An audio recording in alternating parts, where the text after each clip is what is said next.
healing service now. Amen. Okay? So, before we do that, we need to get a few things understood. Is that right? Yes. How many of us here believe? Those of you who know, please don't answer. Okay? Those of you who know. But only those who are new, this applies to you. How many of you believe that we need to pray to God for healing when we are sick? Come on. When we are sick, we need to ask God to heal us. How many of you believe? Put your hands up. So when we are sick, whom do we go to? We go to God, right? So when we are sick, do we really go to God or do we go to the doctor?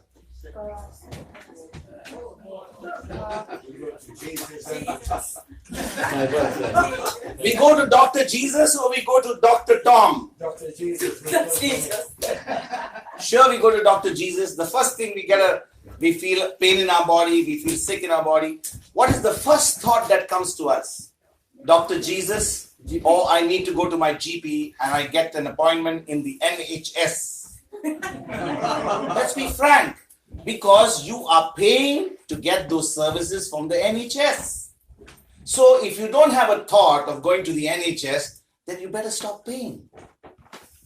Is that right? No. Who disagrees with me?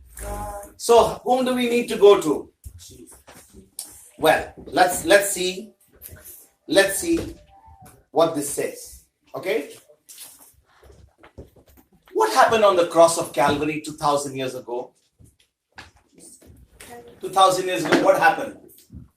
Jesus died. He died. Yeah, he was good. So for what reason did he come on earth? He was God Almighty, seated on his throne in heaven, and he came here on the earth. For what reason did he come? For our salvation. So what happened on that cross when he was on that cross? He died for our sins. He died for our sins. Is that all? And by his stripes we are healed. So what else did he do on that cross? He died for our sins. What else did he die for?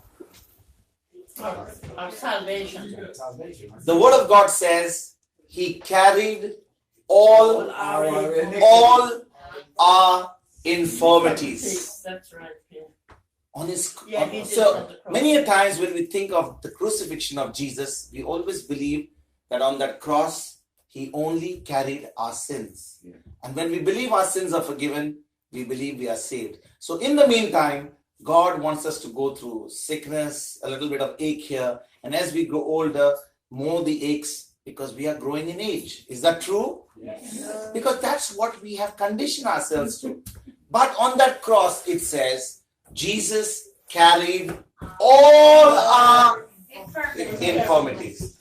If there is any infirmity or any sickness that has got a name to it, because many a times when I'm here in the UK, I hear people giving me a term. This is called SPD, DPD. I don't know what abbreviation. And I start scratching myself. I better don't ask because the moment I ask, I have some more knowledge which I don't want to have. But I'm sure you all know what these abbreviations stand for. And they say the doctor has said it is an S because it's a syndrome or it is a condition or it is something, something, something. Is that right? Yeah. So we have given a name to it. But the good news is, on the cross of Calvary, Jesus carried all Our infirmity. our infirmities. Is that all? First we said he carried all our sins. He carried all our infirmities. What else? Iniquities. All our iniquities. That's right. What else? Eternal life. What is the wages of sin? What are the wages of sin? Death. Death. So he carried, For us. he died for us. Yeah. What else? He was stripped of his garments and hung on the cross. So what was that? Shame. That was shame. So he carried our shame. He was stricken. He was rejected. Yeah. Is that right? Yes. So why was he rejected? So that you and I could be accepted by the Heavenly Father. Yeah. He took our punishment. What was the punishment? We were damned for all eternity to be with the devil in hell because of the sin of Adam. So all these things. Then, because of the law, because we did not fulfill the law, we were cursed. And the word of God says he hung on a tree and he became a curse himself so that now all of us who believe in him are redeemed from the curse. Is that right? So many of us still believe that there is an ancestral curse, because we go to the Old Covenant, Old Testament, it says that in the Old Covenant, you will be cursed, not to your second, third, fourth generations will be cursed. And we stay with that and we say, it's given in the Bible. It's happening because of the curse. But when was the curse? The curse was in the Old Covenant. But when Christ came, the curse was gone, provided we believe in Jesus. Amen. All these things happened on the cross. So it's not just about, that we believe in Jesus and when we die, we go to heaven. If we can't experience a life with Jesus here and now, we are deceived. Because if we can't experience that life of Jesus, a life of victory here and now, we will never experience that after this life. Let me repeat that again. True. If we do not experience a life with Christ here and now, we will only be hoping that we will be with him forever. And this is a very big statement I make, because if we have not known Christ here and now, and we don't make any effort to know him, we will only be thinking that after we die, we will see him because we have been baptized in the church. And that will be the biggest deception for all of us. Because the enemy is very happy as long as Christians who are baptized just come to a service and go about their day, have an activity in the church. They go to Sunday mass, they go to Sunday service, they have an activity of 1 or 2 hours. They do that. And as soon as they come out, it's an activity over Jesus. I've done my job for the day. I've done praise and worship. I've sung some song. I felt good. And now I'll come next Sunday. In the meantime, you stay where you are. Let me have my life. Yeah. Is that true? Yes. Yeah. Because our life is become a life of activity. Like shopping is an activity. Having a bath is an activity. Going to church is an activity. Going to movies is an activity. Everything is an activity. And so also worship is an activity. But when you belong to Christ, your whole life is no more an activity. It's a life of worship. Amen. It's a life of worship. And what is worship then? Service. A life dying to self. This body being used as a living sacrifice to God. Amen. Because the book of Romans says, because of what God has done for us on the cross, because of his mercy, offer your bodies as a living sacrifice, holy and pleasing to God, which is your worship. So the moment you wake up in the morning to the time you go to bed, you have to be aware that the presence of God is with you. As long as you're doing his work, you're dying to self to ensure that you do his word. And when you understand God Almighty, when you do his word, dwells inside of you, you are no more going to church to meet him, but you yourself are the living presence of God. You are the tabernacle of God. Where you go, God goes with you. Is that wonderful? Yes. So you don't need to go to the church. You don't need to go to a place of worship to experience God. Wherever you are, that's where God's presence is. And that's why when Christians go anywhere, they truly believe in Christ, there are signs, wonders, there is different things happen. It's a different thing. It is contrary to the world system. Okay, I got digressed a little bit, but the most important thing is to understand that in the new covenant, we are not going to God to do anything, but we are expected to respond to what God has already done and receive from him. Can I repeat that again? Yes. In the new covenant, we are not going to God to ask him for anything, because whatever he had to do, he finished it on the cross 2,000 years ago. But now we are going to God to receive what he has already done, because on that cross of Calvary, when Jesus said it is finished, whatever we need in this life has already been done. Amen. That's why there is a buffet table which has got different dishes, and some of the dishes are healing, some of the dishes are prosperity, some of the dishes are whatever you require. You just go there, help yourself, and take it and live your life victoriously. Amen. Unfortunately, just like myself, many today always believe that they need to go to God. I was talking to a sister this afternoon, just before this, and she said to me, when I'm not well, I need to pray to God to heal me. Is that right? I need to pray to God to Heal me. Do you believe that when you make a prayer like that, you are telling Jesus, you have done absolutely nothing. You have done nothing. He left his glory from above and came here and became man to do everything that we ever would need. And so going to God and asking him to do something which he has already done is actually a prayer of unbelief. That's why we may go on praying and praying and praying and wanting God to do something. And he says, my child, I've already done it. Just receive it. Because he never said your prayers healed you. He never said your tears healed you. He never said all that you have done, all the rituals that you do will heal you. He said your faith healed you. And your faith will depend on the written word. The word says, it is done, it is done. For example, when we talk about healing, if we say to God, God heal me, he says in his book, in the word of God, in 1 Peter 2:24, by his stripes we were healed. We were healed. If you go, sorry, we are healed or we were healed. Yeah. But it doesn't say we will be healed. No. It never says that. Does it say that? No. It's done. In the book of Ephesians chapter 1 verse 3, it doesn't say, blessed be the God and Father of our Lord Jesus Christ, who will bless us. It says, who has blessed us. So we are already blessed in Christ. He has blessed us with every spiritual blessing in the heavenly places in Christ Jesus. The important thing, in Christ Jesus. And how will it make effective in Christ Jesus? When we believe his word.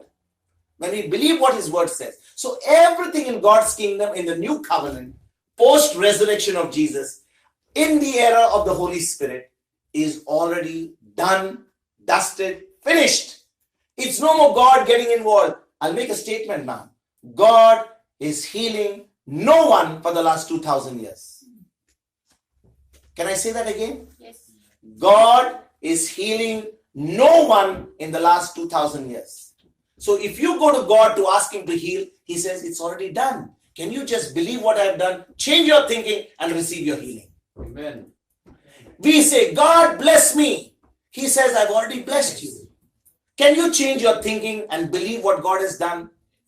God says, I love you so much with an unconditional love. I died for you on the cross. And you say, God, fill me with the love. Fill me with the love. When you understand that God has already filled you with his love through his son Jesus and through the Holy Spirit, all that you do is, Lord, thank you for filling me with the love of Jesus. The same love the Heavenly Father has for his son Jesus, for everyone who believes in Jesus, that same love the Heavenly Father has. Can you imagine?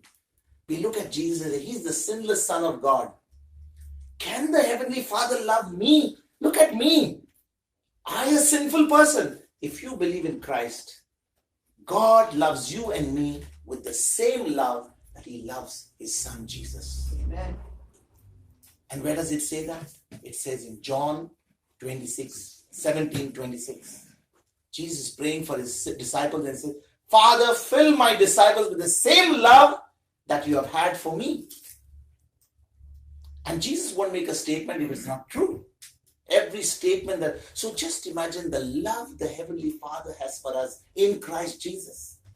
And for us to go back to God and say, please God, heal me. Please Lord, bless me. Please God, do this for me. Now someone will turn around and say to me, does the scripture not say, ask and you shall receive? Isn't that the scripture what it says, ask and you shall receive? Yes. So, when you say ask and you shall receive, what does that mean? Ask him according to his written word.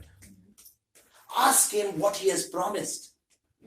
If you want to get rich and you say to him, Lord, I want to get rich, the neighboring bank, the bank down the road of mine is a good place for me to get a lot of money. I'm planning to steal this bank so that I can get rich. Amen. Is it written in his book that by robbing you can get rich? No. So you know that you're not asking according to the written word. But he knows he's given us his own method of getting rich. And what is the method of getting prosperous? By giving. The word teaches us by taking. Whereas the world God's system says by giving, by sowing. So everything in God's system can be received by doing what his word says. Amen? Okay.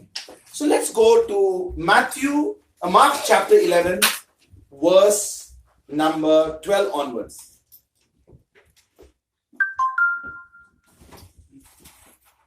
Mark chapter 11, verse 12 onwards. And if anyone has reached there, if you could read that, please. And he entered Jerusalem and went into the temple. And when he had looked around at everything, as it was already late, he went out to Bethany with the 12. Okay. Jesus curses the fig tree.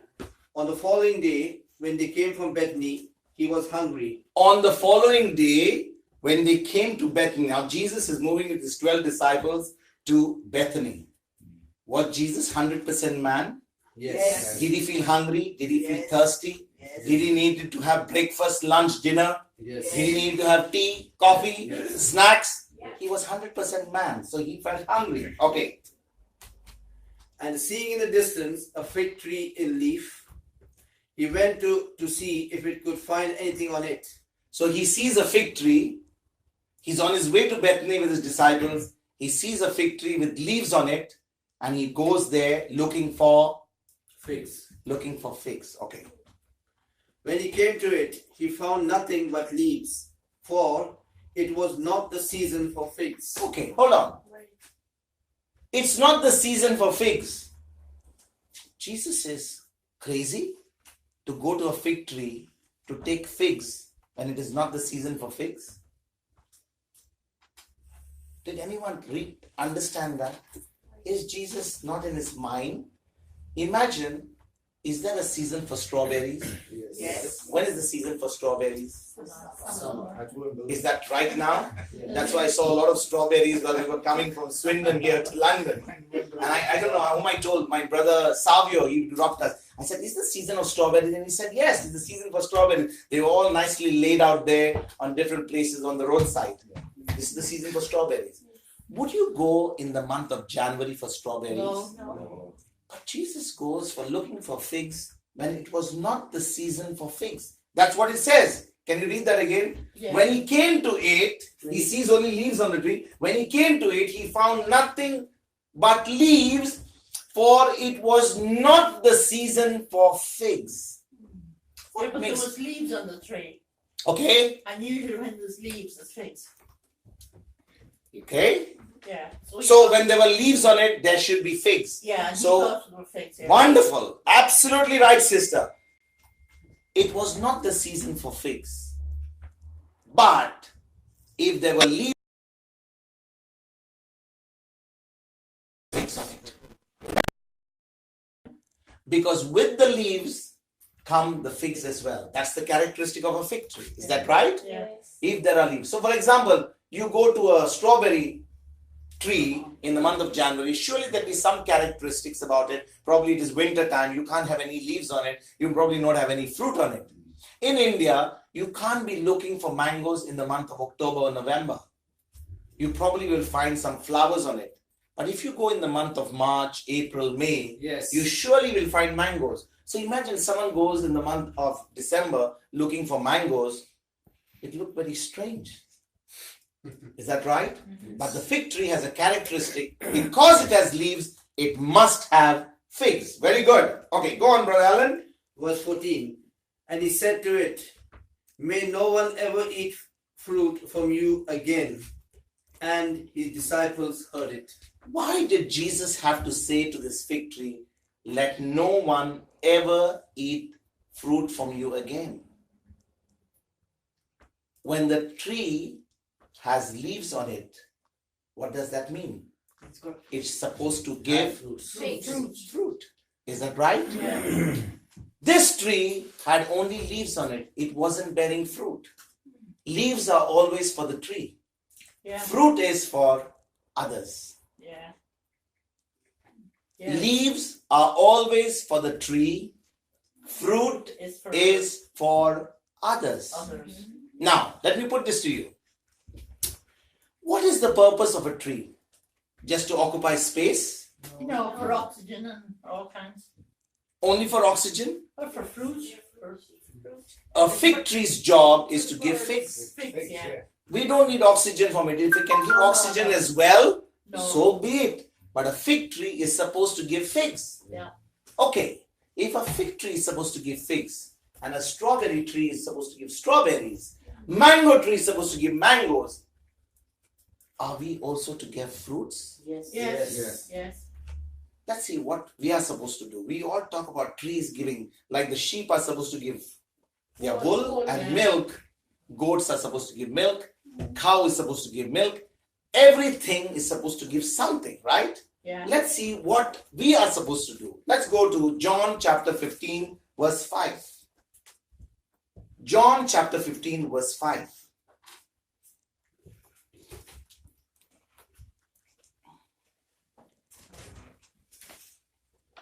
I am the vine, you are the branches. Who's talking? Jesus. Jesus is saying, I am the vine, You are the you are the branches. So just like Jesus is comparing himself to a vine tree, and he's saying that you and I are supposed to be the branches of that vine tree. Is that true? Okay. Yes. Okay. Whoever abides in me, Whoever abides in me and I in him, and I in him, it is that bears much fruit. he it is that bears much fruit. So what is our job? To abide. We are supposed to bear much fruit. It doesn't say we are supposed to bear fruit. We are supposed to bear much fruit. So if the fig tree was not giving any figs, what does the Creator do to it? Curses.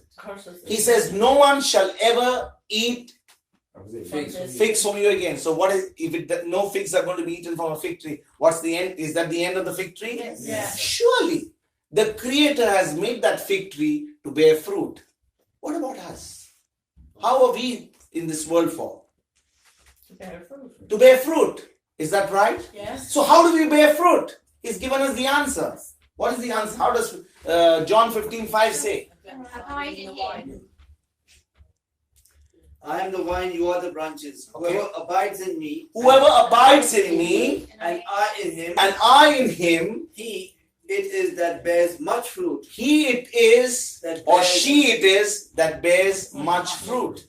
So how do we bear much fruit? On our own? No. On our own strength? No. On our own talent? No. On our own skill? On our own experience? On our own ability? No. Or by abiding in him? In abiding in his word. So how does his word abide in us? When we read the word. And understand it. When we get the word, we understand the word, And apply the word. we meditate on the word, and we put that word into action. Now we are believing that word because that word is abiding in us. Yes. For example, if someone slaps you on the right cheek, what does the word teach you? On the left cheek. Slap him not only on the left cheek. Both. See that he doesn't stand anymore. For just a slap on the Right cheek. right cheek. Okay, right cheek. So I guess if you slap someone on the right cheek, I guess the one who's standing in front, it's always easy to give first the right cheek or the left cheek. Okay. So if someone gives you a slap on the left cheek or the right cheek, you give him not only on the other, but you knock him. That's what the word teaches us. But what does the word say? If someone slaps you on the right cheek, show him the left as well. Come on, give me another slap. Show him the left cheek. Now he gives you another one. Okay, another one. Why? Because God wants to enjoy seeing his children being beaten. No. No. No. So why does he say that? It's love.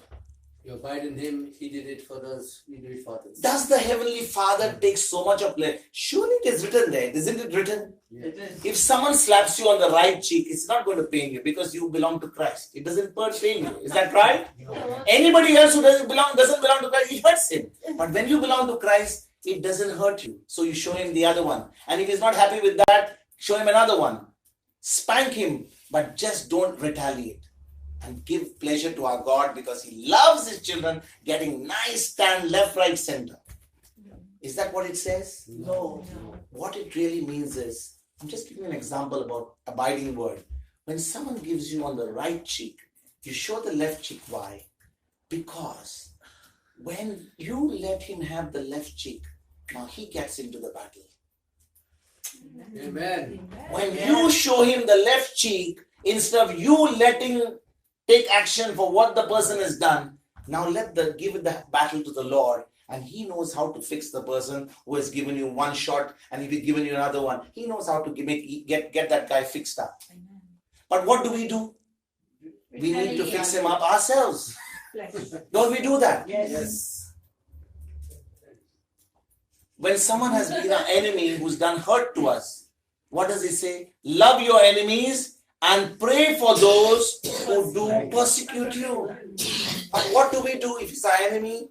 Because We say, I show you. Okay, you may not tell him exactly. Okay, don't worry. Your day will come. Every dog has his day, we say that, right? Hold on, just wait.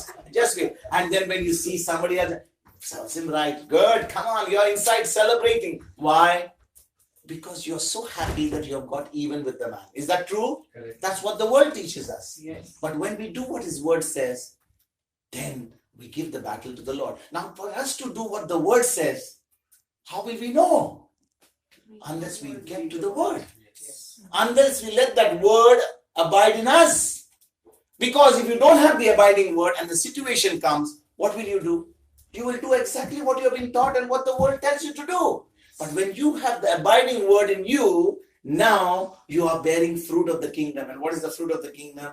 Love, joy, peace, patience, kindness, gentleness, and self-control. Does it require the Holy Spirit and the Word to display the fruit of the Spirit? 100%. Without the abiding Word, it is impossible for us to display the fruit. Because if we don't have the abiding Word, we will act like everyone who acts on the streets without Christ. Is that true? Yes. So, in order to bear the fruit of the Spirit, what do we need to have? The word. The abiding Word of God.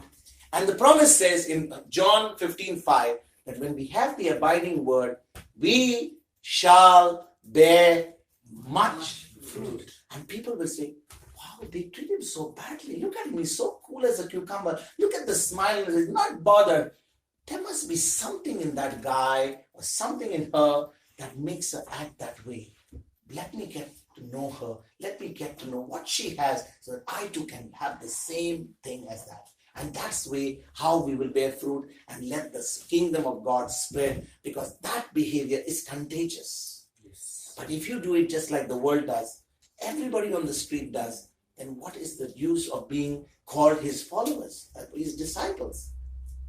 Is that true? Yes. So, in order to bear much fruit, we need to have the abiding word. Let's go back to Mark chapter 11 and see what Jesus did with the fig tree. He said, no one shall eat figs from you again. And His disciples heard it. So Jesus, what did Jesus do to the fig tree? Because it was not he cursed it. He said, no one shall eat figs from you again. Now let's go straight away to what happened, because they went on their way. He cursed it and it went. Now let's go to verse number 20. As they passed by in the morning, Now, Jesus cursed the fig tree the previous day. He was on his way to Bethany. He went to Bethany. He finished all his job in the temple. He did the job of cleansing the temple, driving all those people who were the money changers. And now he's on his way back to Jerusalem from Bethany, right? Now he's passing by the same route where on the previous day he had cursed the fig tree. So let's take the story from there. As they passed by in the morning, they saw the fig tree withered away to its roots. What had happened to the fig tree? Dried up. On the previous day, Jesus said to the fig tree, "No one shall eat figs from you again." He had cursed it. Next morning, 24 hours later, he's watching the fig tree, and it says the fig tree had withered away to its roots. When did the fig tree die? The moment he cursed it. The moment he cursed it. The moment Jesus cursed the fig tree, was it visible to the eye? No. Because where did it die? The roots. At the root. And the roots are always below. If he had to sit and wait there for about 5-6 hours, he would have seen the progress, but he had no time to wait. As soon as he killed it, as soon as he cursed it, as soon as it was dead, taking the food and nutrition from the roots to its top, that's the time it ceased to take the root, the nutrition from the ground. Is that right? Yes. Yes. And it was only visible to the eye the next day. Okay. Let's go further. Verse 21. And Peter remembered and said to him, Rabbi, look, the fig tree that you cursed has withered. And Jesus answered them. And Jesus answered them. Can you imagine? Has anyone ever spoken anything negative in your life? Yes. Yes. Did Jesus actually say, "You are dead"? Or he just said, "No one shall eat figs from you again"? The most coolest statement, but his disciples heard it. I want to ask you, brothers and sisters, you know, when you speak negative words, do you know that you are cursing? Yeah. If you are speaking negative words, you know what you're doing? You are cursing. You idiot, you duffer, you good for nothing. What are those words? Curses was Those are curses. negative words. You are cursing the very person whom you're speaking that word. If he could say to that fig tree, "No one shall eat figs from you again," and those words he spoke came to pass, how careful should we be with our words? How careful should we be with our words? And why? Why should we be careful with our words? Because we are made in the image and likeness of God.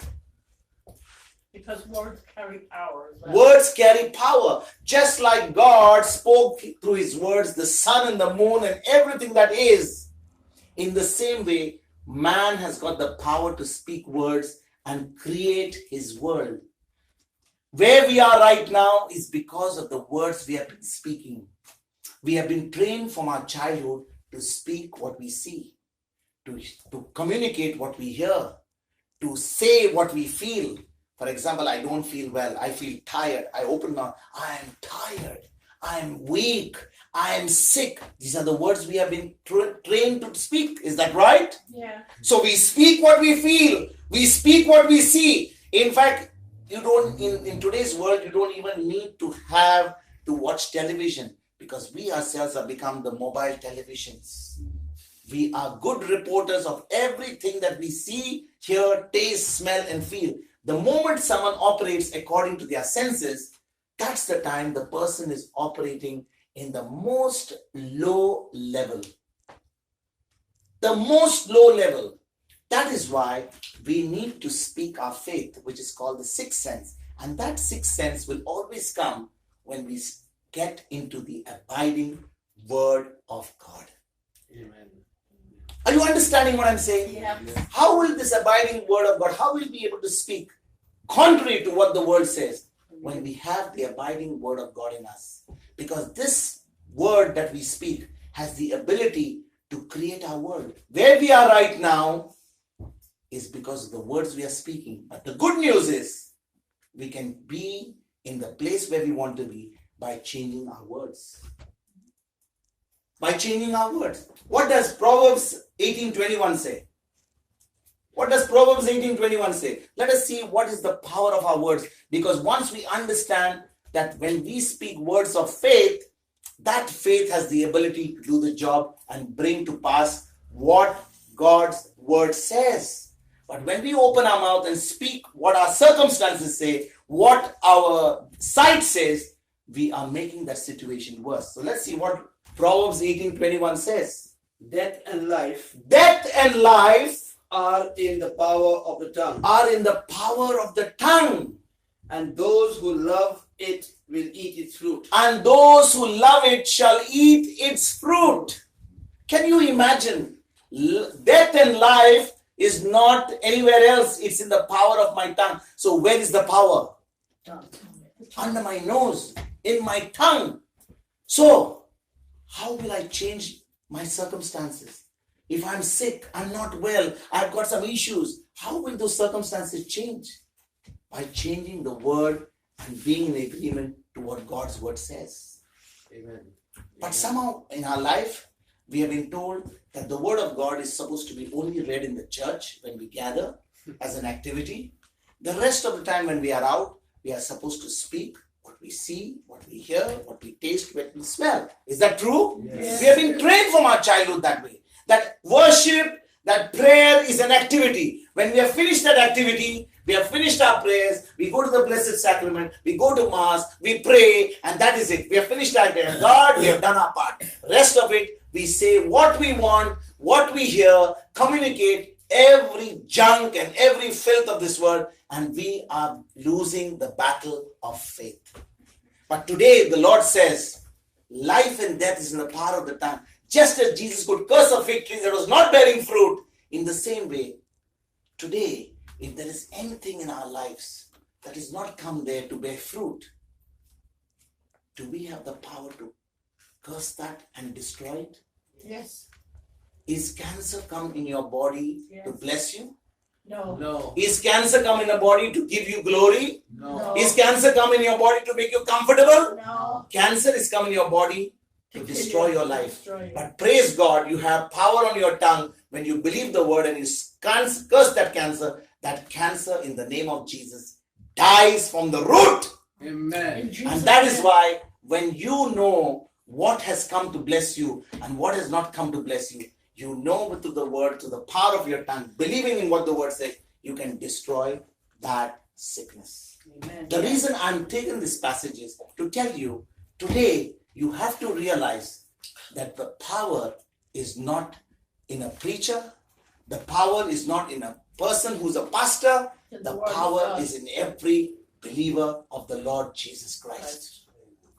The power is in the believer of the Lord Jesus Christ who believes that when he opens his mouth and speaks The word of God. the word of God, that word of God spoken with faith and with confidence has the power to do the job. Amen. Amen. Amen.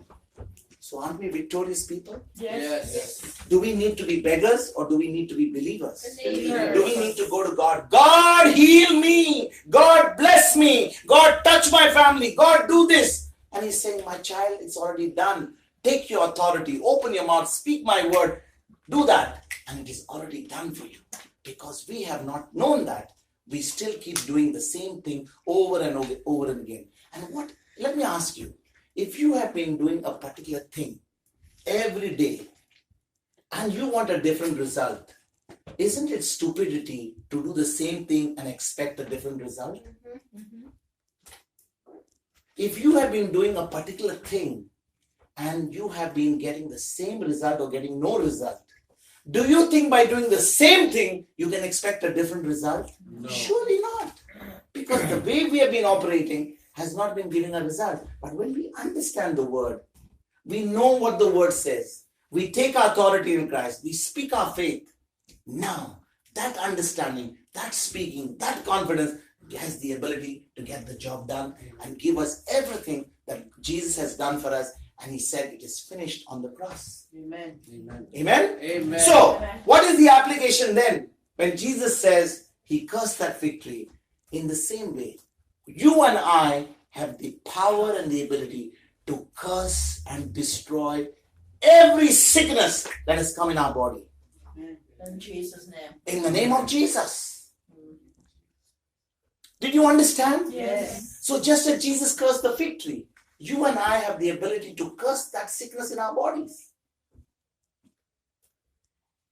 And instead of going to God and asking him, God, heal me, you know that just as Jesus cursed the fig tree, and he said, In John 14:12. What did Jesus say in John 14:12? Let's see what Jesus said in John 14:12.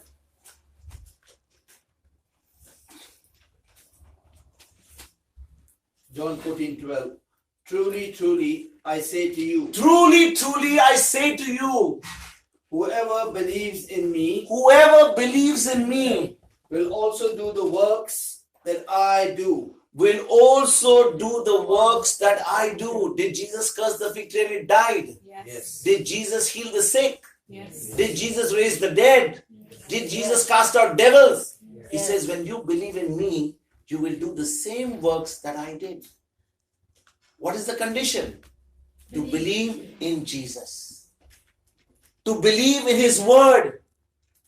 Are we all believers? Yes. Yes. Are we all believers? Yes. Then what does the word of God say? Let us see what the word of God says in Mark 16:16. Let us see what the word of God says for all who are believers. Let's see what it says. Mark 16:16. Whoever believes Whoever believes and is baptized and is baptized will be saved. will be saved. Can you listen? Stop. Whoever believes and is baptized Will be saved. will Be saved. be Saved. saved. Okay. Then But whoever does not believe whoever does not believe will be condemned or will be condemned. What can you imagine? Condemned where? to hell. Yeah. To Hades, to hell. Yes. All right. Now, when you believe, let's go on further. And these signs will accompany those who believe. And these are the signs that will accompany those who believe. Now, I want to ask you something. I'm standing here. If you go out in the sun, can you see your shadow? Yes. Can all of us see our shadow when we go into the light? Yes. So when you're standing in the light, you must have a shadow. Can you tell your shadow, take a vacation and don't come with me? No. No. I'm asking you, No. can you, if you are standing in the light, not in the darkness, if you're standing in the light, you will always have a shadow. And by default, the shadow will follow you. Now, if you are a believer, Wow. these signs shall also follow you. So if you know you are a believer, should these signs follow you? Yes. Yes. So what is the proof that you are a believer or an unbeliever? The signs, what you do. What is the... See, I'm not going to say anything different, okay? What Jesus says.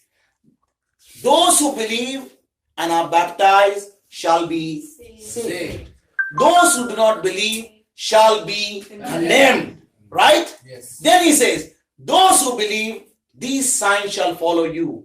Just like your shadow will follow you when you go to the light. When you stand according to the truth of God's word, you are standing in the light because God's word is light. When you standing in the light of God's word, these signs shall follow you. Are you with me? Yes. So you need to ask yourself, am I a believer of the Lord Jesus Christ? Do I really believe His word? Or is it that I always believe something else? Maybe it works sometimes, it doesn't work sometimes. I'm asking you a question. Are we believers of the Lord Jesus Christ? You don't need to answer now. That's a question that each of us need to answer. Because His word says that those who do not believe shall be condemned. But if you are a believer, please go ahead. In my name, they will cast out demons. In my name, they will cast out demons. They will speak in new tongues. They will speak in new tongues. They will pick up serpents with their hands. They will pick up serpents with their hands. And if they drink any deadly poison, And if they drink any deadly poison, it will not hurt them. it will not hurt them. Now, please, because it says if you drink any deadly poison, please don't go home and say, the word of God says, if I drink any deadly poison, it shall not harm me. Please don't go and take rat medicine and drink it and say, it will not harm me. It will kill you.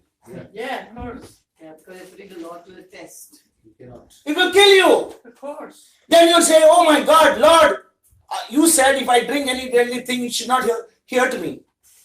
If you believe that that will not hurt you, why can't you believe that when you are sick, when somebody you lay hands on the sick, you shall be healed? I'm asking you that. Why can't you command those demons to get out of your body? So let's not do anything selectively. Let's understand the whole package. Nowadays, we have come with all GM foods, right? Yes. You hear in the market, Yes. this is organic food, this is GM food, this is this food, this is that food. So all of us now have got a choice. Which food shall I eat? Now the food is served on the table. What did you put in that? Is it GM food or is it organic food? No, it's coming from our organic. Oh, I'll eat it. I think it's GM food. Now it's going to harm you? Because you have already been questioning what food is that. It's going to harm you. If you don't care, GM food, God, you made everything good. Amen. GM food, organic food, this food, that food. It's good. So Lord, nothing is going to harm me. I'm going to eat it. No questions asked. True. Amen. You got to bless your food. Bless the food. Thank the Lord. Say, Thank the thank Lord. you, Lord, for the food and eat it without any questions. Is it going to harm you? No. But the one who's going to question and say, GM food, organic food, maybe organic food costs more pounds. This is less, this is very cheap. So I will eat the organic food. I have to keep good health. But you know what? The word of God says, God has made everything good. Amen. You believe it's all good? Yes. It's going to harm you. You know, we find many people who are allergic to food. They are allergic to milk products. They are lacto intolerant. We have seen so many people are lacto intolerant. When we tell them everything that God has made is good, the next moment we command that allergy to leave because everything that they eat is good. Next moment we tell them, what couldn't you have? You couldn't eat bread. You could not. Please have a glass of milk in front of the camera and we'll see what happens to you. And nothing happens to them. Wow. Amen. Amen. Why? Amen. Because they change their thinking in line with what God's word says. Yes. But all this time, the lie of the enemy that they are lacto intolerant. In the same way, any sickness that has come into your body has not come to bless you. It's come to disturb you. It probably come to kill you. So right now, before it kills you, you kill it. Wow. You kill it because you have the authority of Christ. Because it says, do not worry about what you eat or what you wear. Exactly. Yeah. You don't worry what you eat, what you wear, because he's our Father. He's more interested in us believing in His word and bearing fruit. Instead of we bothering what organic food, what GM food, what this, what that. Forget it. Everything that you made, oh Lord, is good. So I'm going to eat it and I'm going to enjoy it. Hallelujah. Hallelujah. Thank you, Jesus. Thank you, Jesus. Thank you, Jesus. So let's come to the situation where now we are going to pray. So should we pray for God to heal us? My question is at this very moment, I've just explained to you that you have the authority of Christ in your tongue, below your nose. Now shall we pray to God to heal us? No.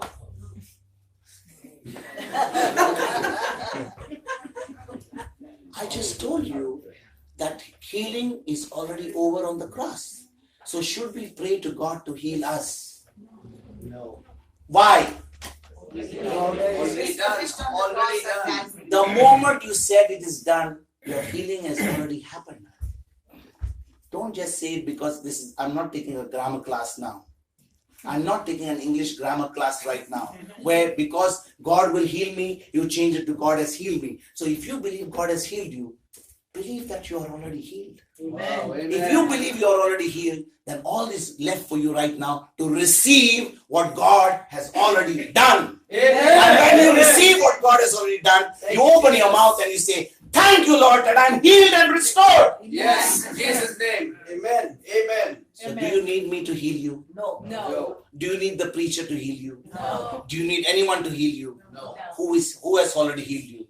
Jesus. The word has already healed you. The word is alive. He has healed you. Now, can you think that cancer or any sickness or any heart disease or any problem, anything, even a mind disease, which no medicine on this earth can heal, can the word of God heal you? Yes. It is not going to heal you. It has already healed you. Already healed. So every time we tell you, will the Lord heal you? Please stop the preacher and say, stop talking lies. God has already healed you. Amen. Hallelujah. God has already healed you. Hallelujah. If you take this attitude from this room outside and you go and say, doctor's reports say, you got this, you go for chemo, you got this. I don't know who better person who can give a testimony here than our sister Pat. Where is sister Pat? Yes. Where is our sister Pat? Where is our sister Pat? The host of this place. I want her to come here and tell us how she killed cancer. How she killed cancer. Cancer came to kill her and she killed cancer. Yes. Praise the Lord. So where is my sister Pat? To make her tea for you. Come out to the kitchen.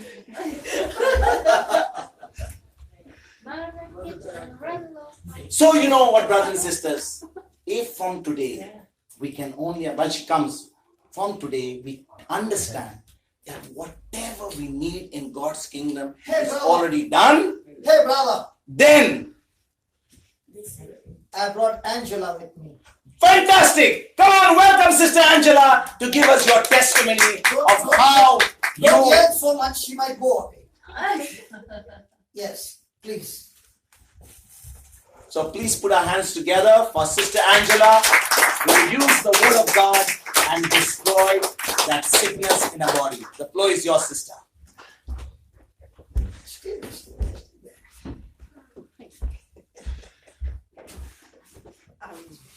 I just speak to the assembly. I've just been having lessons as to how to be heard because I will amplify from here, okay? it's interesting that I'm asked to do this because I've just been having lessons about how to speak more loudly because all my life I've been speaking very quietly so nobody can hear me. So can you hear me now? Yes. Very good. So it's no accident apparently that I'm asked to do this. So I came to see Brother Johnson when he was last year, which was December somewhere. Yeah, It December. was cold. And we went to a church in, I don't know, Paddington, Shepherd's Bush somewhere. And the whole lineup was all lined up and I've had a lot of problems with my back.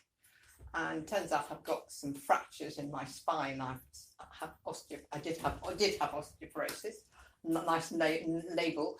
And I would periodically I would get so much pain that I'd have to kind of, when I started walking down the street, I'd have to be like this.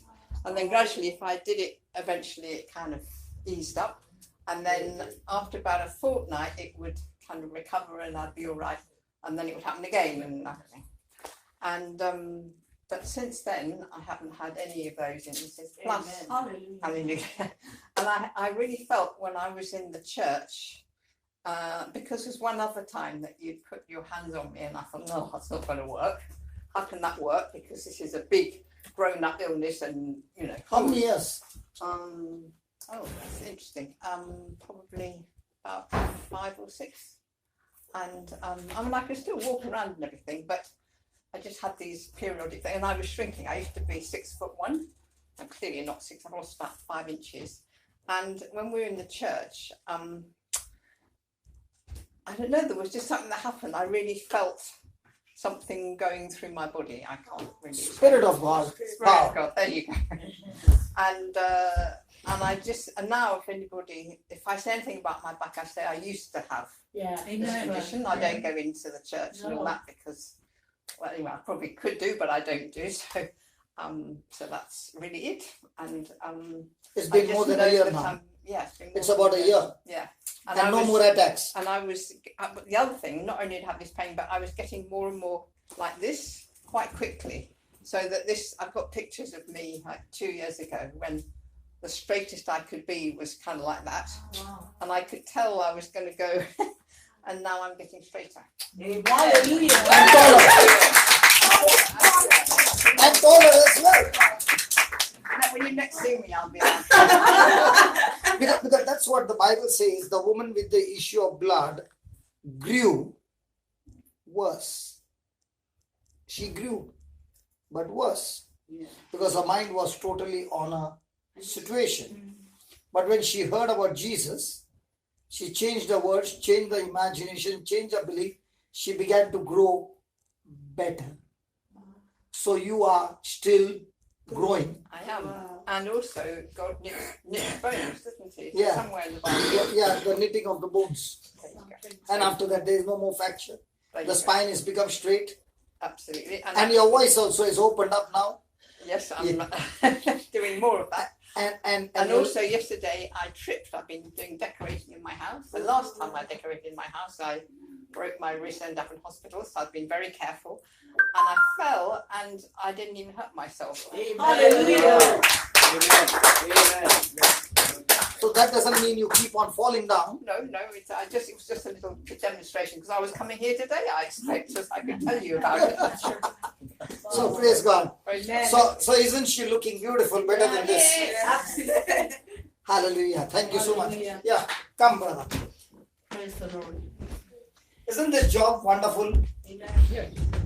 We all love this job every day. Praise God. Yeah. So, please excuse me for making the decibels a bit louder, because you know what, at this odd hour, it's likely that if I speak in a very gentle voice, you may fall off asleep.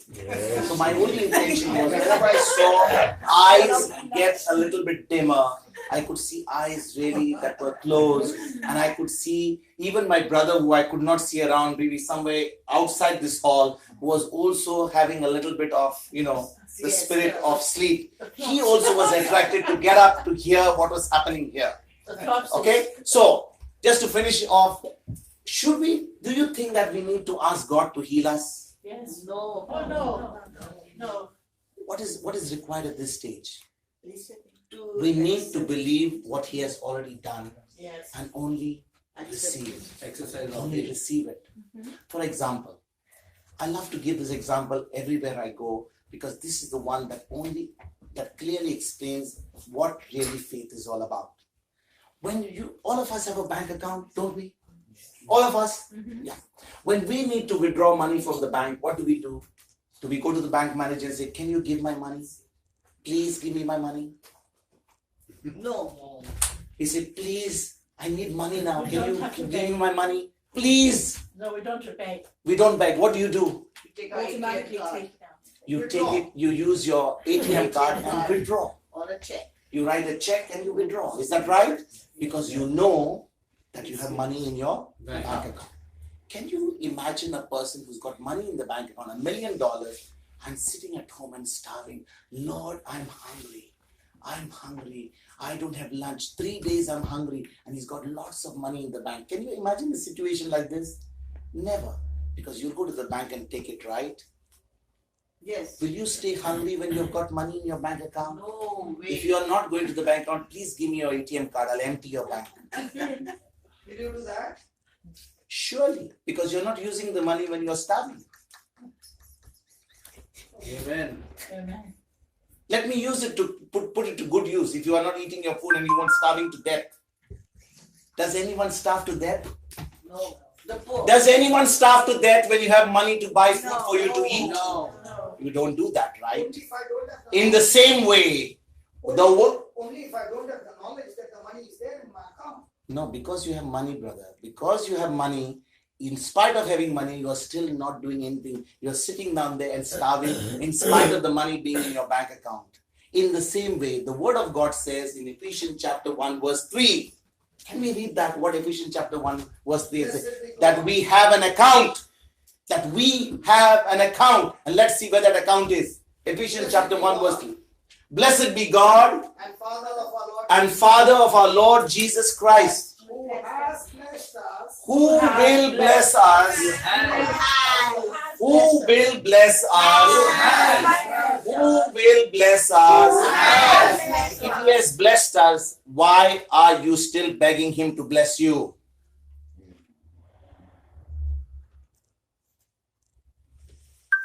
Why are you all looking at me as though I just made a mistake in my grammar?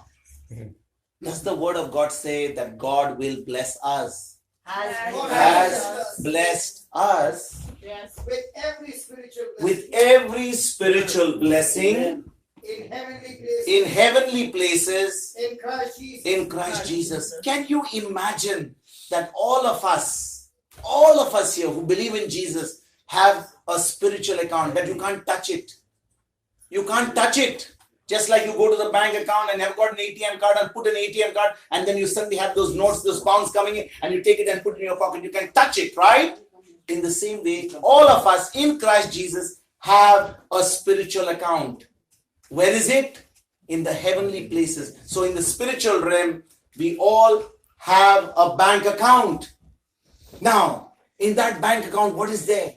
What Jesus did on the cross. And when he said it is finished, he put everything that we needed, including healing. So if you want healing, is healing there? Yes. How do you withdraw it? You go and use an ATM card and withdraw. Imagine the person who's sick, like the person who's hungry, right? He's starving. He's got money in the account, but he can't go and take it. In the same way, a person who's sick, he's got healing in his account and he's praying to God. He's like how you would go to the manager. Can I have my money? Can I get healing? And the Lord is saying, it's there. Just take your ATM card and pull it. Do you want to know how to use the ATM card of heaven? Do you want to know how to use the ATM card or the checkbook of heaven in order to withdraw what Jesus put in our spiritual account? Yes. The ATM PIN card for the ATM of heaven is the Word of God. The promise of God. So, in that account where we are blessed, what is there? There is healing. How do you know that there is already healing? Let's go to 1 Peter 2:24. I spoke about it earlier, but let's go to it again. 1 Peter chapter 2 verse 24. What does it say?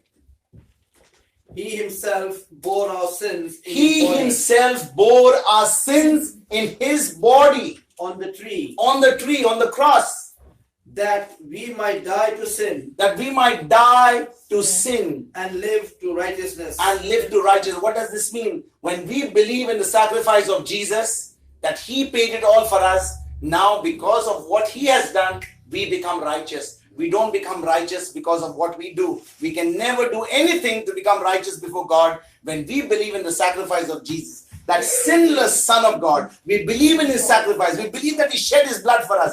Now, by believing that sacrifice, you and I are becoming righteous. Amen. Okay, so go ahead. By his wounds you have been healed. By his wounds, you will be healed. No, have been By his wounds, you will be healed. You You have been been healed. If you have been healed, why are you asking the Lord, please heal me? You will not go to the bank manager and ask him to give you money. You will go and use your ATM card. You have already the ATM card of heaven, the promise of God. Do you need to ask God to ever heal you again? No. Will we ever make that prayer? And will we tell anyone, please pray for me? No. I'm asking you. No. When you know that God has already done something for you, you know the promise. What do you need to do? Claim it. Take it. Take it. The violent take it by storm. If you don't know how to take it, because you don't know the promise. Because you don't know the promise. The promise says we have been healed. So what is the step? What is the process of receiving healing? We went through Mark 11 from 13 onwards. Jesus spoke to that fig tree and he cursed that fig tree. In the same way, when someone is not well, the first step to do is to curse that spirit of infirmity. To destroy that spirit of infirmity. To curse that infirmity first and foremost. Remember, if someone has got cancer, what does the cancer do to the body? It destroys. It destroys the body. So the first thing to be done is to arrest the cancer, to kill it from the root. But in the meantime, that cancer has already affected the body, right? Yes. But you stop it in its track, destroy it from getting any further.